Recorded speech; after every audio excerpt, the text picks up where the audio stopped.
Hello, everyone. Welcome to this week's episode of Coffee to You and Me. I am Coach Powell, and I am happy to bring to you this wonderful opportunity to share, to talk, to discuss, to bring ideas and concepts to your mind as a leader that you may or may not be thinking about. But we welcome you to participate in the discussion. If you find there's some things we talk about today, some things that we share, do me a favor.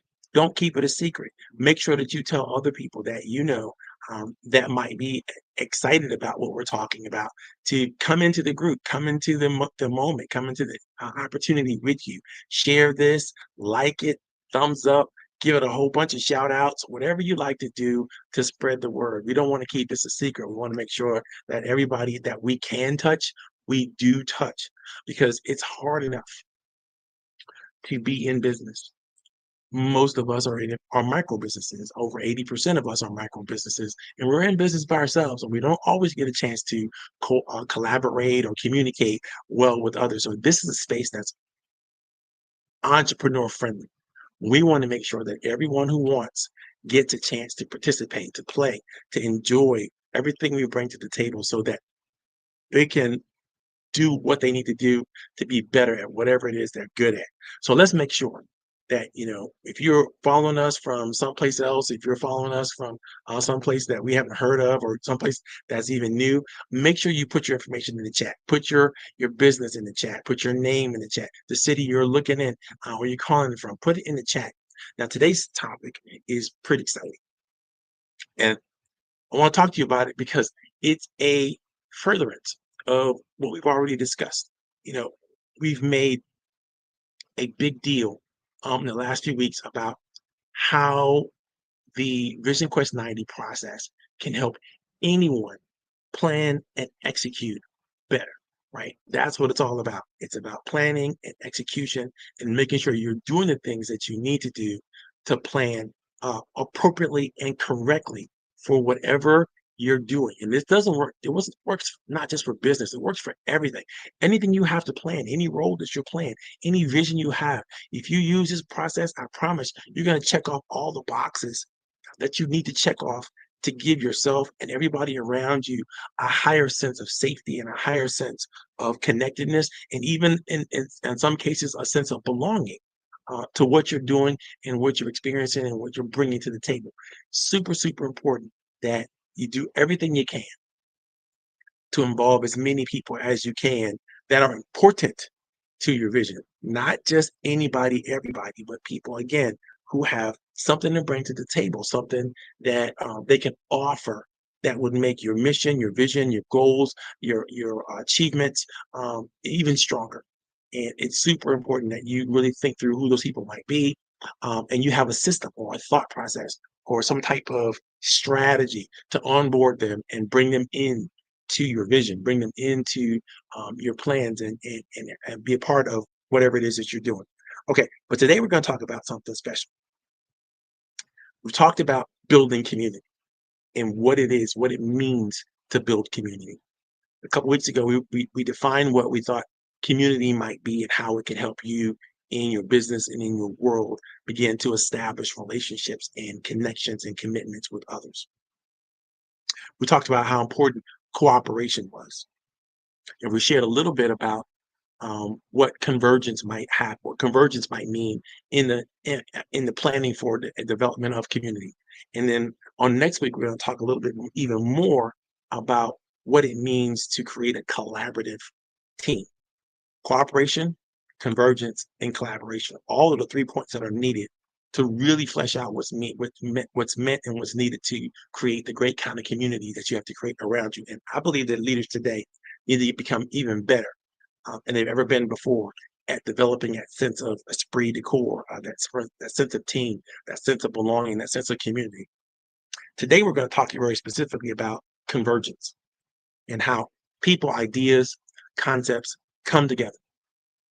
Now, for those of you who have paid attention to me in the past and some of the things that I've done, you may know that I really believe in resources and making sure that before you embark upon any goal, before you look at any mission, before you consider any vision, you need to take an assessment of resources that you are in control of, not necessarily in direct control. You could be through control through the collaboration or agreement that you've made with others to share resources that they have.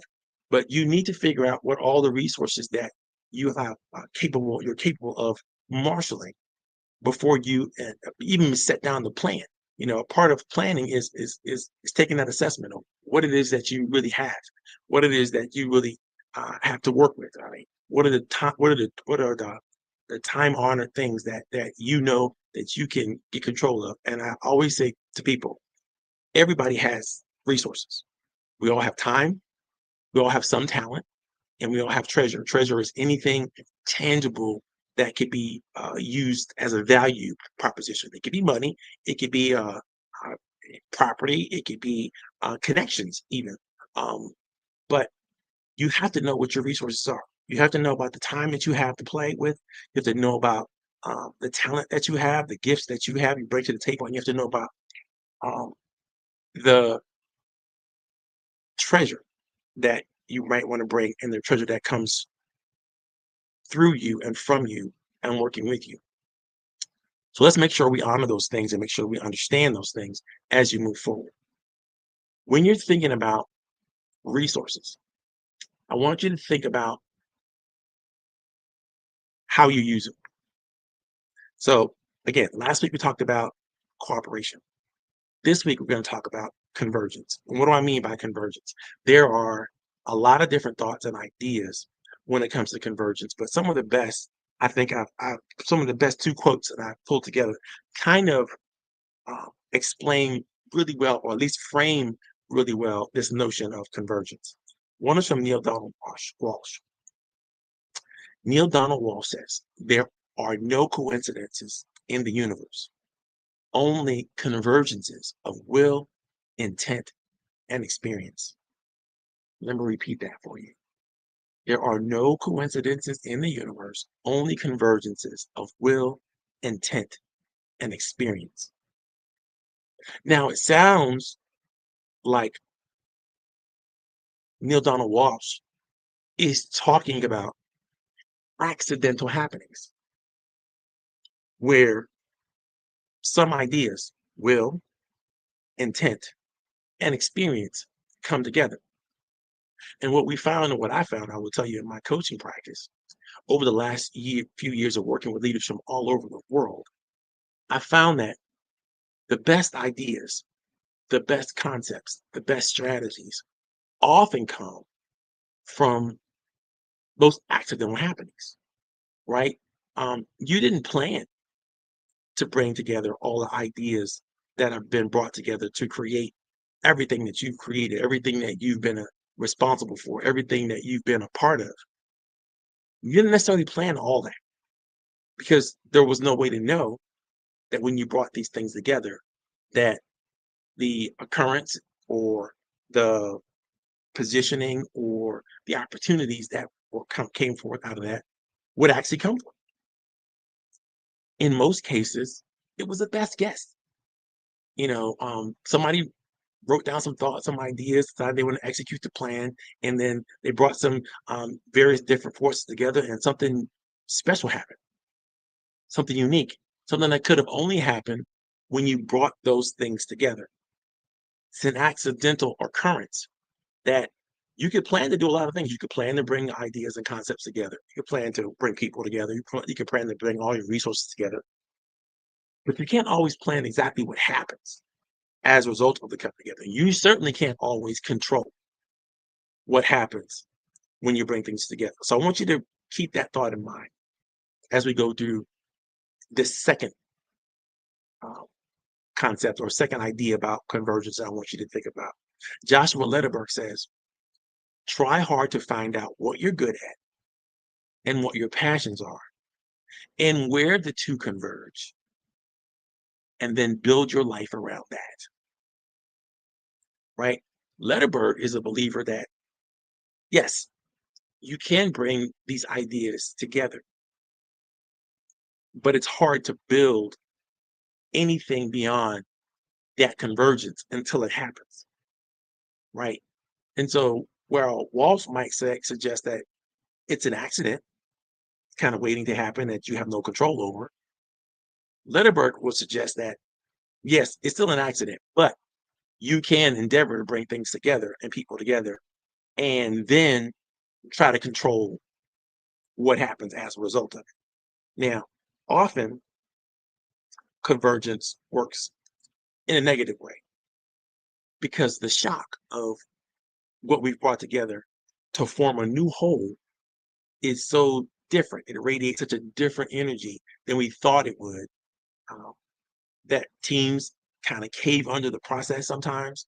Leaders kind of buckle under the opportunity sometimes. But I would suggest to you that this is the height of innovation and creativity.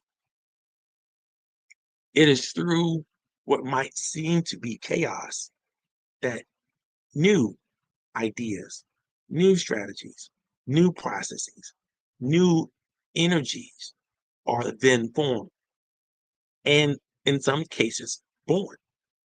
And the question you have to ask yourself when you experience these convergences is, what do you do to nurture this new environment? What do you do to take this new idea and make it something that maybe others could not have predicted that you could make it? But you have to have a certain type of personality. You have to have a certain type of understanding.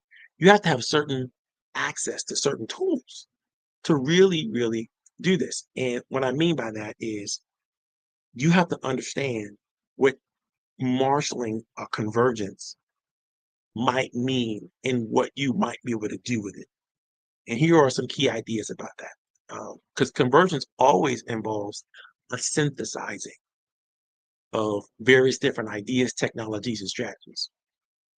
And you have to be willing and able to develop practices and processes that will help streamline the operations or enhance your customer engagement or adapt quickly to whatever changes you now get to experience as a result of the convergence. So synthesis is a wonderful idea. I love synthesis. The other thing that a convergent um, opportunity always creates is it creates a synergy across various different functions. When you can merge distinct areas that might seem divergent, but when you can merge marketing and sales or product development, customer service, the technology, the legal aspects of it, and everything that you need to merge, what you end up with is an outcome that's often more powerful than the sum of the parts, right? So that synergy you have to be willing to take care of. You have to understand the synthesis. You have to um, create the environment where the synergy can be exciting and interesting, and then you have to also be willing to harness the various levels of expertise and resources that come out of this new convergence, right? Because when I'm merging my sets of experience and skills with your sets of experience and skills, we're coming up with something new. We're coming up with something that maybe neither one of us could completely and totally begin to understand. We just knew that it was possible. We knew that the greatness that came out of it might be unique and special, right? So we may come up with a various different innovation. We may solve a complex problem that others couldn't solve because they hadn't brought together the right types of energies, right? So you're synthesizing, you're synergizing, and you're harnessing all of the levels of diverse expertise and resources. And the last thing you need to do to make sure that you are embracing a convergence correctly is you need to adapt. You need to be able to embrace what we call adaptability because shifts occur. They're going to occur in your consumer behaviors. They're going to occur in the technologies that you use, the strategies that you use. All of these are going to give you the ability that you need to have to pivot and evolve. So I know we don't typically, as leaders, talk about this idea of convergence in this way that I'm talking about it now, because it's scary. It's not as predictable as we would like it to be. It doesn't feel as safe as we would like it to be. But if we don't deal with it correctly, we can't literally experience the benefits of convergence. Now, just to be clear, I know I talk about benefits a lot.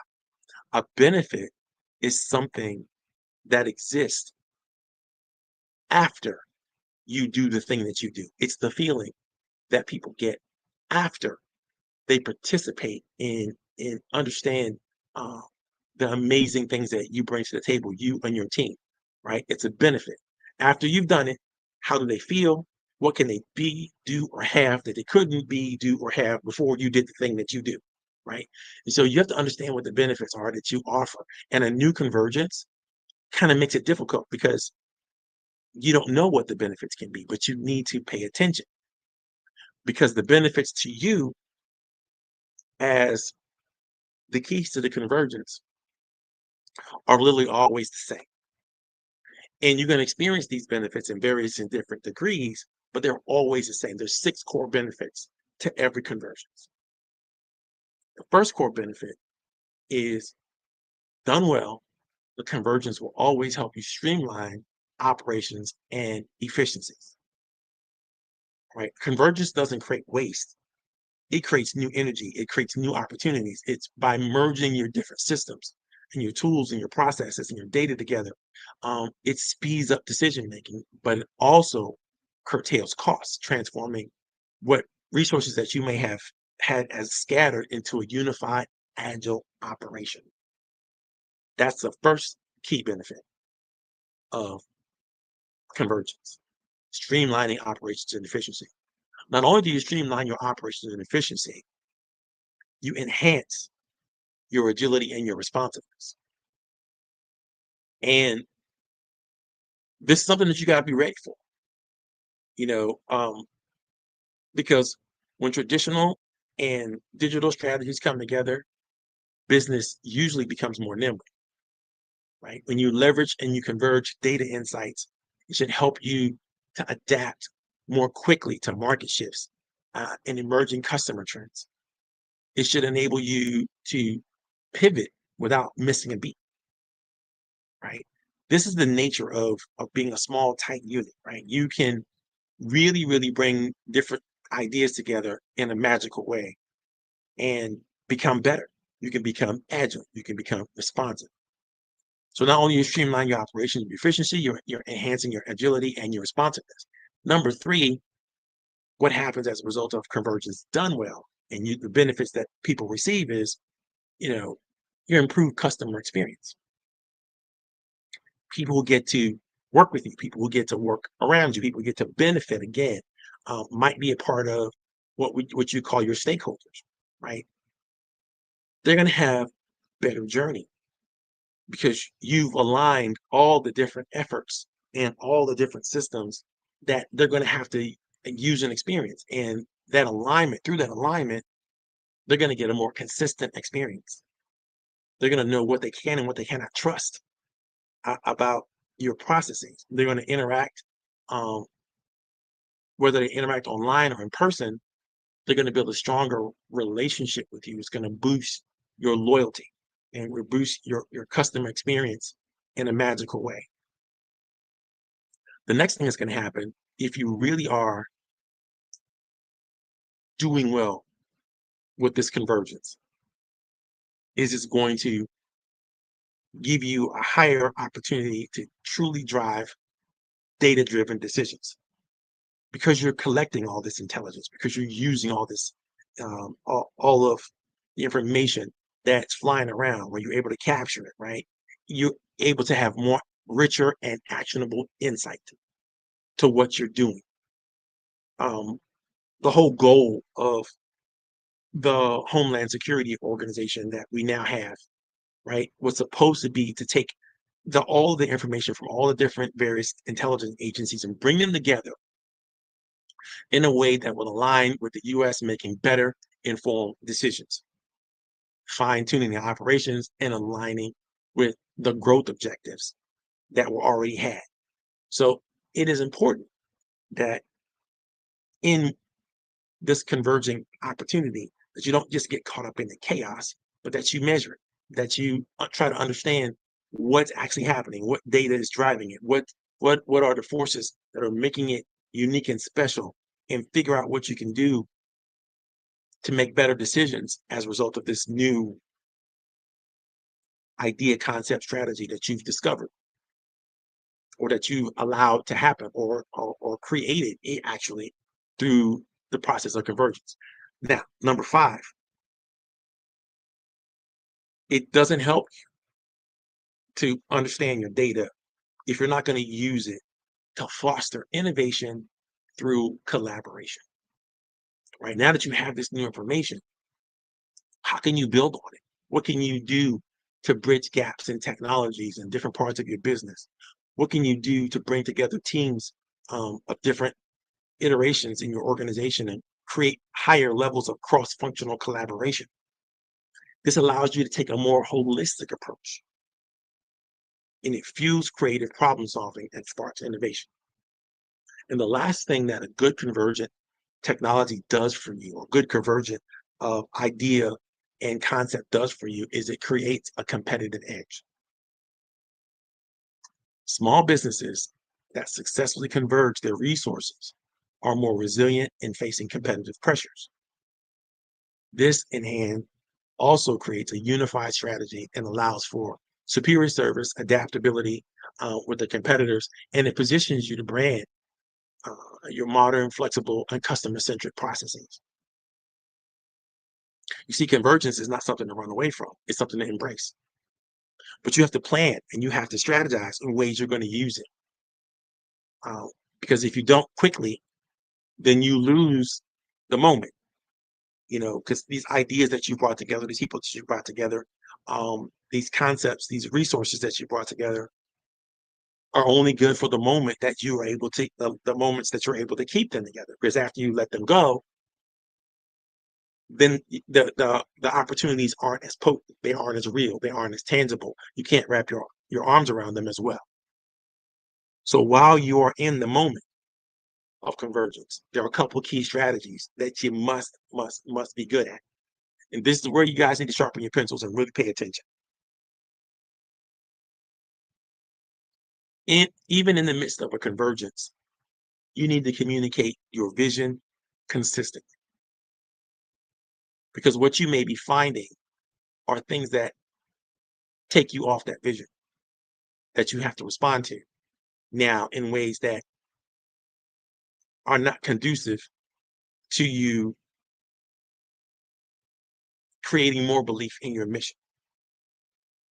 But if you're finding that during the convergence, um, there are really opportunities for you to revision and to share that vision openly with your team, then you should be doing that consistently, always. Other thing you need to do is you need to do everything you can to foster a sense of psychological safety, because during the moment of convergence, oftentimes people feel confused.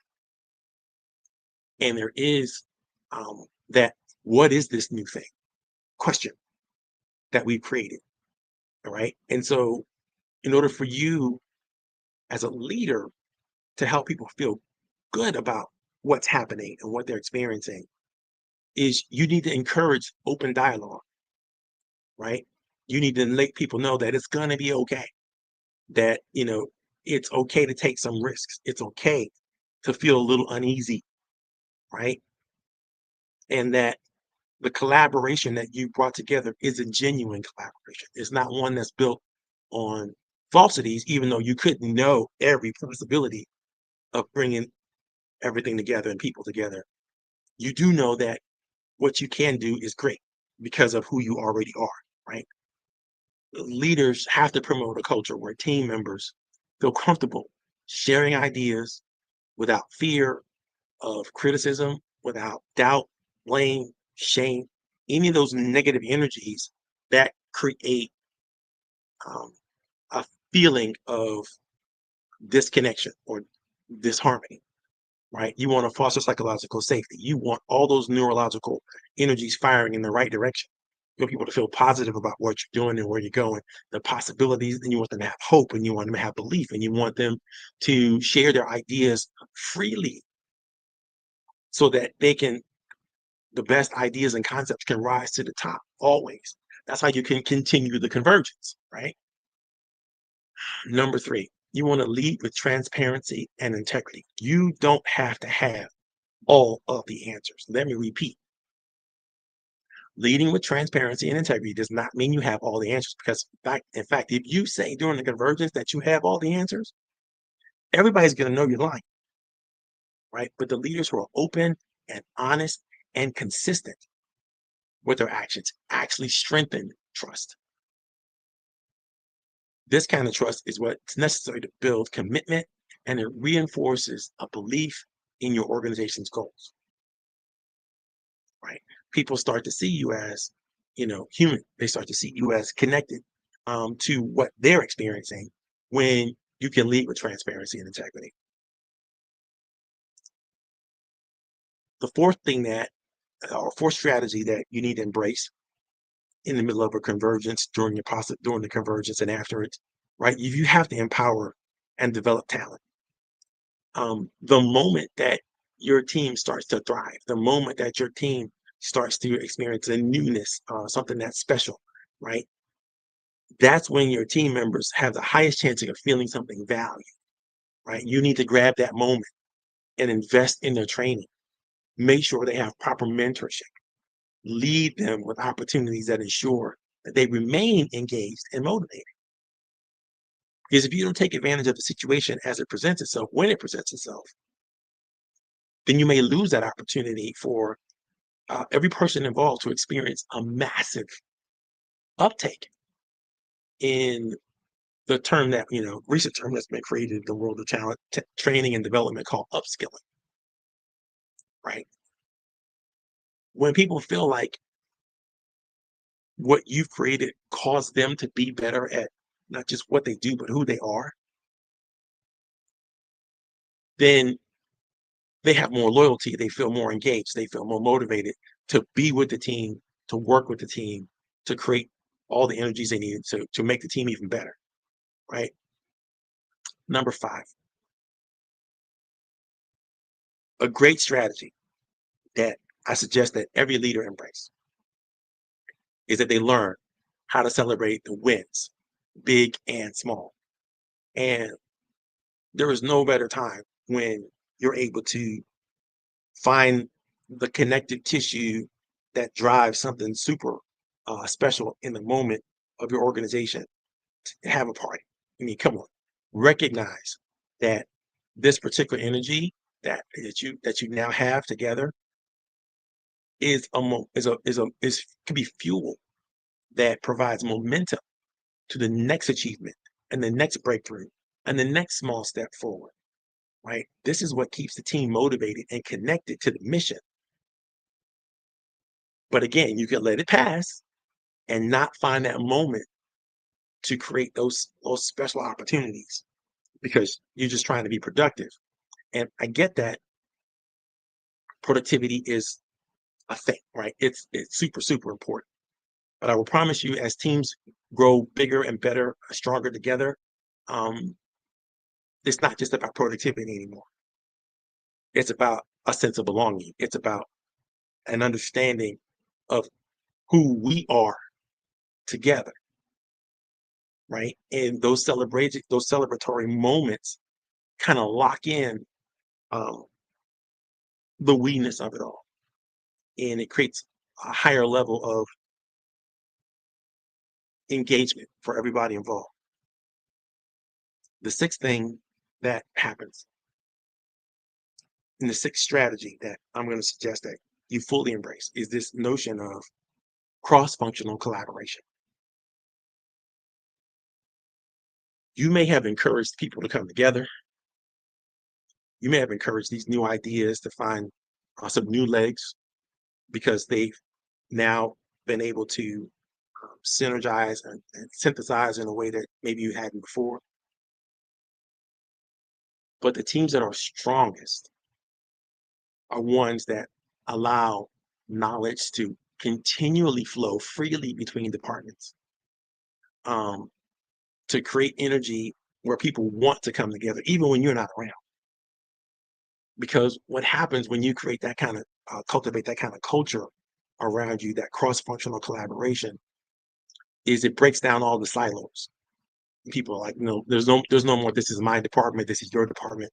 There's no more, I'm responsible for these people and you're responsible for these people. And don't talk to my people because my people. Yeah, all that kind of drama kind of melts away because there's no fear of loss. There's no fear of shame or doubt.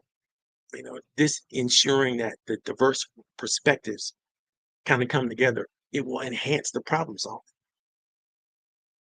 And it's much easier when all the right people are in the room at the table looking at a problem from their various different perspectives and offering their various different solutions, even if it's based on, uh, kind of their own silo. But when they understand other people's situations and other people's silos, so to speak, then it's easier for them to try to understand each other and figure out how to best merge these ideas to an idea that actually works more and is more functional and more collaborative. The last thing, and this is one of my favorite pieces, I want you to think about when it comes to convergence, is the seventh strategy in working with and through a convergent opportunity with your teams are you must model passion and commitment. Leaders who set the tone when they demonstrate excitement and dedication toward the mission create an energy that your team will actually mirror, right? You have to set the pace. You have to set the tone. You have to not just be excited, but be excited in a way that motivates and engages other people. I know in the military, oftentimes we had to have what they call false motivation, right? We had to um, sing these rah rah rah songs when we're marching, and um, do these chants, and you know, um, we had these sayings, and that would bring a different type of energy to the room when somebody won something or somebody did something exceptionally well, you know, um, and those would be ways to motivate people. And even if we weren't excited about it, it still had the effect because we were involved in the energy, involved in the behavior. We found ourselves getting excited because we were demonstrating the behavior of people who were excited. It works the same way.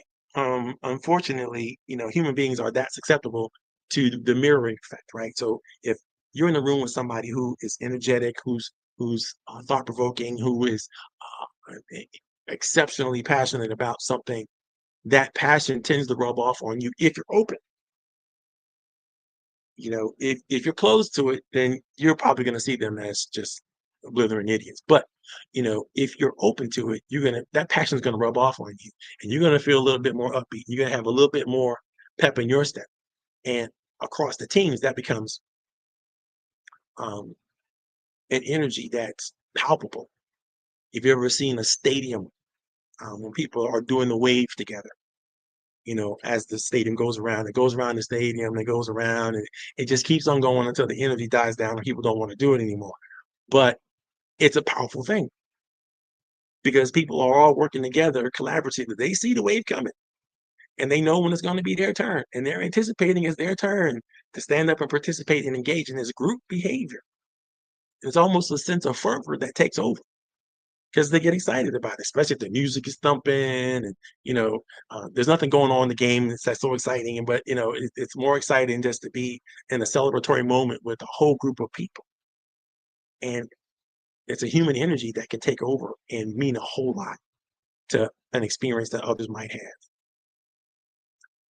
So that's today's discussion. And so the question I have to ask you as a leader is, how do you capture convergence? How do you bring together ideas and concepts? How do you use time, talent, and treasure and the time, talent, and treasure of others in a way that creates something new. And then what do you do to marshal that energy, to use it as a differential advantage, to create more leverage? I would invite you all, those of you who are participating, to think about coming out to the Leverage Up conference that's going to be coming up here in a few weeks. In fact, I don't think I even put a link to that in here. Let me do that. This conference that we got going on is probably one of the special moments of actual convergence that I'm able to create, like literally in the moment. And for those of you who can make it out to the DMV, to the DC area during that time, it's something that you should take a look into. I'll put the link in the chat, so you should see it popping up on LinkedIn, Facebook, YouTube. And if you have any thoughts about convergence on your own, any questions about convergence, definitely put the information in the chat. Share with us, what you're thinking about, and share with us any questions that you may have. If you have questions, I'd be more than happy to answer the questions when I get a chance. But if I can't answer the question, maybe somebody in the audience will answer the question. Maybe not even in this listening, but they'll answer the question in a future when they're listening to it on demand, so to speak. And they'll answer your question. You'll still be able to see the answers to those questions on YouTube, on LinkedIn, on Facebook, on Instagram, and all the places where this is being broadcast. So let's make sure that we stay engaged and we stay connected. For those of you who haven't joined me on LinkedIn yet, I invite you to join me on LinkedIn. It's always a powerful moment, always a powerful space. I see a couple of my friends out there. I'm looking forward to participating and engaging with you in the future. And if you have any questions, again, put the information in the chat, dialogue with us, share with us. Don't forget, share, like, thumbs up, do whatever you need to do to create the energy around this moment so that others get to participate as well. And this will be forever archived on all the various channels that you're watching it on now. So you can always go back and watch it again. If some of the ideas were a little highbrow for you, let me know. I'd love to hear about you. I'd love to hear your feedback. I'm always about feedback. Feedback is magic. So in any case, I had a great time. I hope you did too. This is Coach Powell signing off, and I'm going to go take a break. So it's wonderful to see you all. Wonderful to hang out with you all, and we're out of here.